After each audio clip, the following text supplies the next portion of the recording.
Hi there, folks, and welcome back to the one and only Airgun Reporter. My name is Paul Capello. I'll be your host today. For today's episode, we're going to take a look at the Prairie Falcon Light Hunter Carbine. This is an 8-shot bolt-action repeater manufactured in Sussex, England. Let's go ahead and take a closer look. I think the first thing that any airgun connoisseur would notice about the Prairie is that it has a gorgeous walnut skeletonized stock. And this is manufactured by an Italian company called Manelli, not to be confused with Benelli, but Manelli is a maker of fine wood products, among them some of the finest gun stocks in the world. The second thing you'll notice about the Prairie is that it's a very small rifle. It is a carbine only 35 inches long. It doesn't come with open sights. I've mounted a Hawk 3-9x40 Air Max scope on it, and I think it's a good fit for a hunting rifle like this. At just under 5 pounds, the Prairie Falcon is extremely lightweight. Also, the fit and finish of the metal parts is #1 top notch. This is really a good looking rifle. It has a 2-stage adjustable trigger, a shrouded Loter-Volter barrel, a pressure gauge or manometer located right on the end of the reservoir here. The Prairie Falcon comes with a single 8-shot rotary clip, and this is all metal. There's no plastic to be found here. Okay, let's take the Prairie Falcon outdoors and we'll see how it performs. Okay, we have everything set up that we need to do the testing on the Prairie Falcon. The recommended pressure for this airgun is 2900 PSI or 200 bar.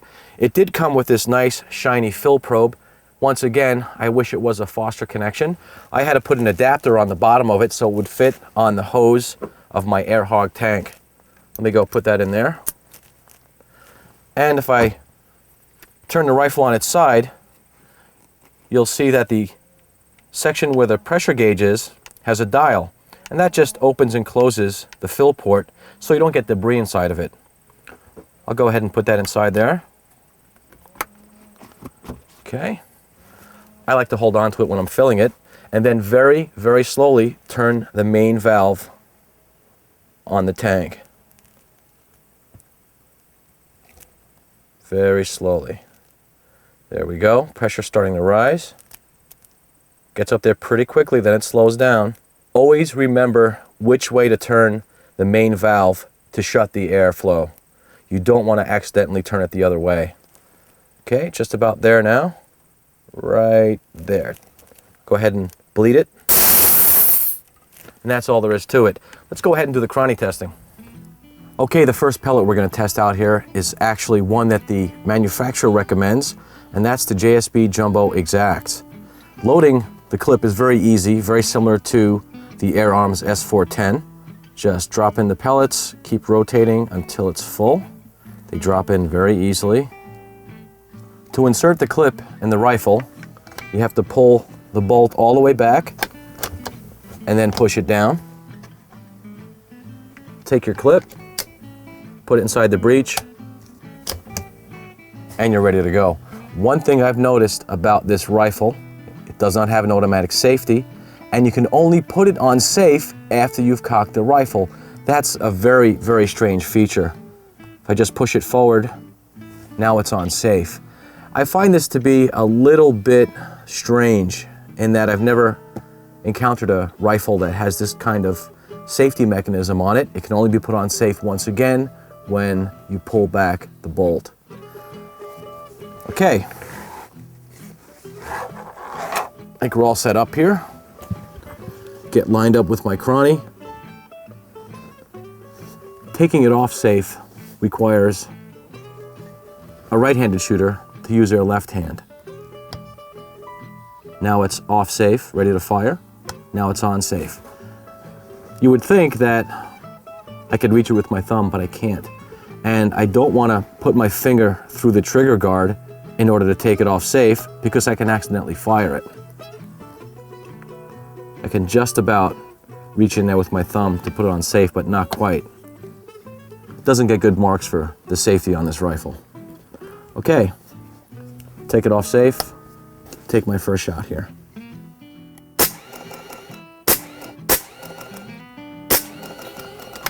Okay, here's the results with the JSB Jumbo Exact's 14.3 grains.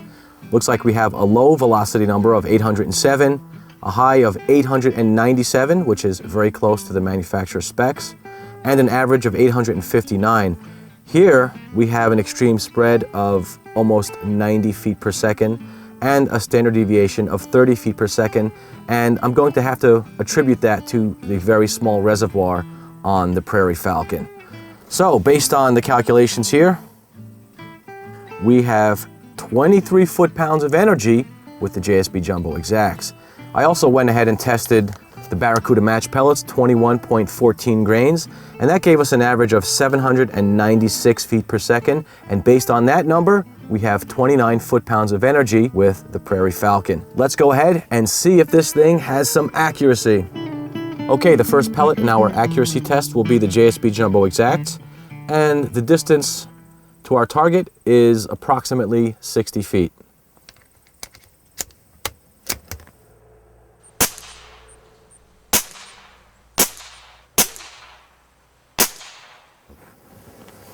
Okay, we have a bunch of flies crawling on the target, so I'm going to see if I can hit a couple of them. There's one. Oh, too high.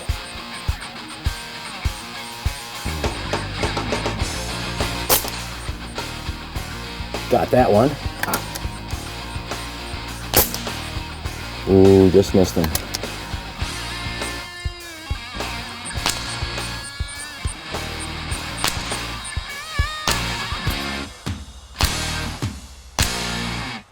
All right, let's see how we did here.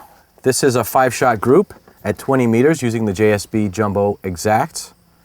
I would say that's sub 1/4 inch. And next, we have our Flypaper. Nailed a couple of flies at the same distance with the same pellet. Got a nice big splat there. Then I nailed another one over here. No guts, no glory. According to the manufacturer, the trigger weight is set to 3 pounds at the factory.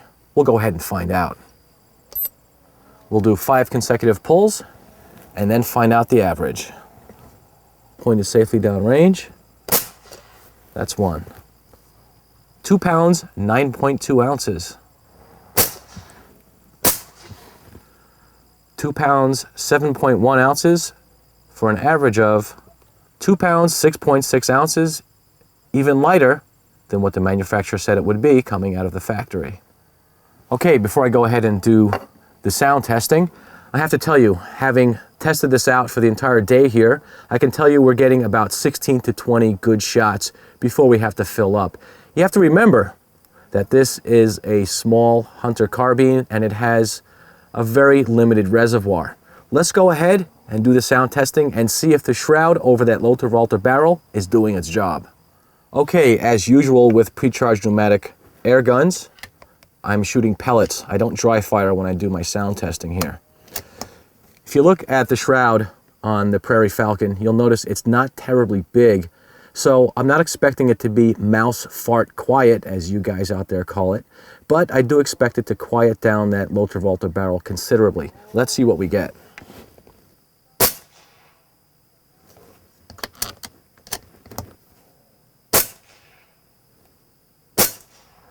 Well, it looks like 103.5 decibels is the loudest reading I can get with my off-the-shelf sound meter. Once again, as I always say, this is not a scientific experiment. At 103.5 decibels, I would say the Falcon Prairie is right up there with, say, the Evonix Rainstorm as far as loudness. And I would think it's pretty much backyard friendly if you have a really big backyard. Let me go ahead and shoot some silhouette targets downrange, and I'll give my final thoughts on this nifty little air gun.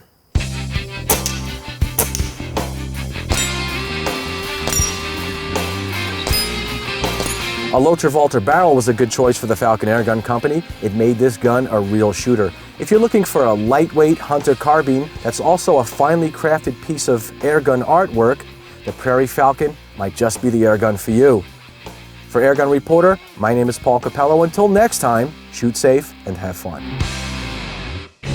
Please remember, folks, air guns are not toys. Even the smallest calibers can cause serious injury if not used properly. And you should never, under any circumstance, point an air gun at a person.